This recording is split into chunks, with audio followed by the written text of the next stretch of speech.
Hi!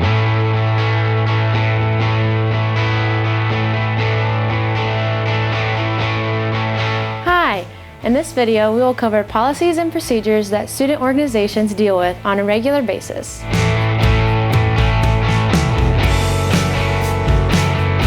Right now, we'll cover Title IX. It's a federal law that prohibits discrimination on the basis of sex in schools that receive federal funding. You may be asking yourself, what does this have to do with my organization?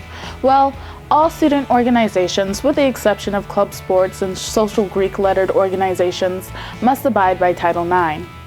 Since the passage of this law and the publication of the implementing regulations, the U.S. Department of Education Office of Civil Rights has evolved a rather clear set of criteria for determining when single-sex organizations are exempt from the provisions of Title IX. To find out if your organization falls under this criteria, you must answer these questions. Is the organization's membership limited to students in pursuit or with an interest in a particular field of study, profession, or academic discipline?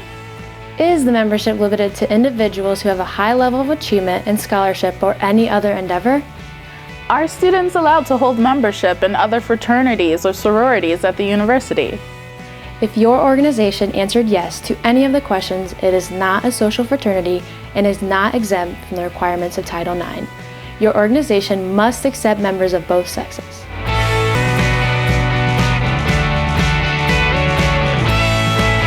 All student orgs need to have at least one UT-employed faculty or staff member. Student organizations may have additional advisors that are not employees or graduate assistants.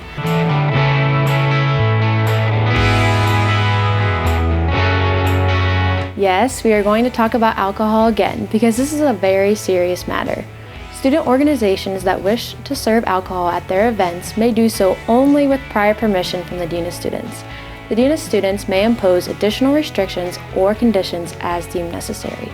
Student organizations seek this approval through the proper completion and submission of the event registration form.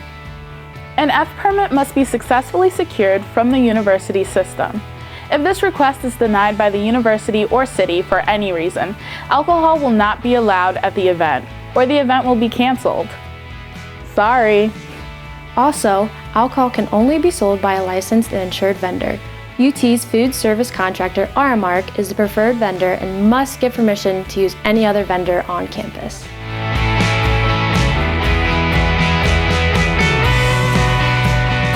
With prior permission from the Office of Student Involvement and Leadership, university-recognized student organizations can use the University of Toledo's name, seal, logo, and symbols. If the organizations want Rocky or Roxy at their events, they'll need permission from athletics and will have to send a draft of their design or flyer for approval first.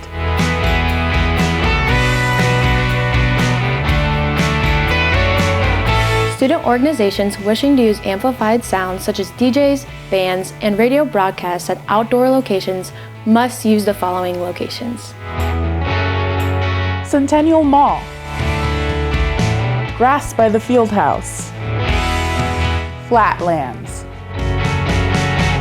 McComas Village Courtyard, Carter Field, and Parking Lot 25. Any event utilizing these areas must have prior approval through the facilities reservation and event planning process. Amplified sound may be denied or repealed if it causes any disruption to classes or general university operations. The Flatlands is the only approved place on campus for bonfires. To host a bonfire, a student organization will have to reserve the Flatlands, indicating their desire to have a bonfire on a form through the Student Union office at least 5 weeks in advance.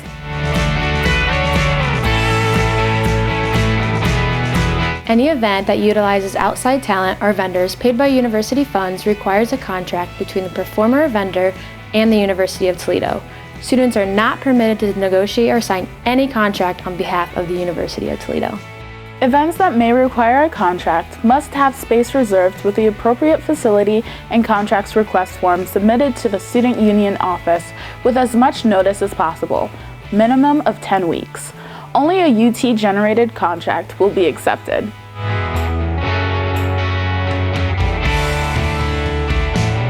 Date and slave auctions are not supported by the Office of Student Involvement and Leadership as forms of fundraising opportunities. Date or slave auctions involve the process of bidding on a human being for the services or the ability to spend time with a certain person. This process devalues a human being to the level of merchandise and involves a comparison of the relative value of each person being auctioned. So for these reasons and more, the Office of Student Involvement and Leadership strongly encourages student organizations to hold alternative events and fundraisers. All student organizations are required to have the most up-to-date version of the University of Toledo's non-discrimination clause in their constitution, and more importantly, they are expected to follow the non-discrimination clause in all of its activity and function. Student orgs are allowed to limit membership with specific criteria, such as degree program.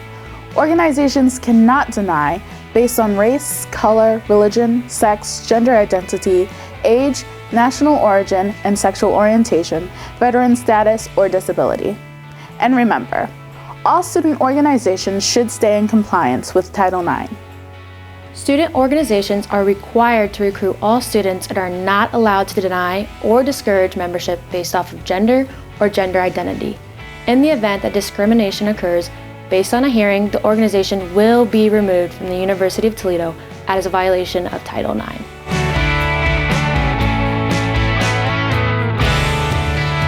No student organization should condone or tolerate any form of sexually abusive behavior perpetuated by its members or affiliates. Whether physical, mental, or emotional, sexual harassment is defined as unwelcome sexual advances, requests, gestures, or physical conduct of a sexual nature. This includes any actions that are demeaning to anyone, including, but not limited to, date rape, gang rape, sexual assault, verbal harassment or threats, physical, verbal, or nonverbal conduct of an offensive, intimidating, or threatening nature based on an individual's race, color, religion, sex, age, national origin, ancestry, sexual orientation, gender identity and expression, military or veteran status, genetic information, familial status, or political affiliation that is sufficiently serious to deny or limit the individual's ability to participate in the university's educational program or working environment. Additionally, a complaint form can be filled out and delivered to the Office of Institutional Diversity. And remember, harassment is a form of discrimination.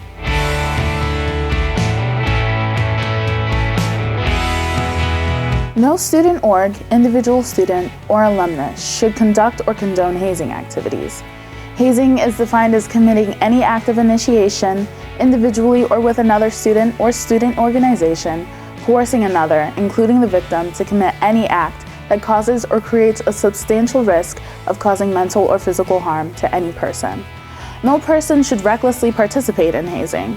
No administrator, employee, or faculty member should recklessly allow the hazing of a person. Hazing is a misdemeanor of the 4th degree under Ohio law. When a student or student organization is found to be involved in hazing activity, the university shall have the authority to initiate disciplinary action regardless of the location of the activity. Students or student organizations found in violation of the university hazing policy shall be subject to the range of sanctions available to the university as outlined in the student handbook. A person violates the hazing policy if the person engages in hazing, solicits, encourages, directs, aids, or attempts to aid another in participating in hazing, intentionally, knowingly, or recklessly permits hazing to occur, has first-hand knowledge of the planning of a specific hazing incident involving a student at the university, or first-hand knowledge that a specific hazing incident has occurred, and knowingly fails to report said knowledge.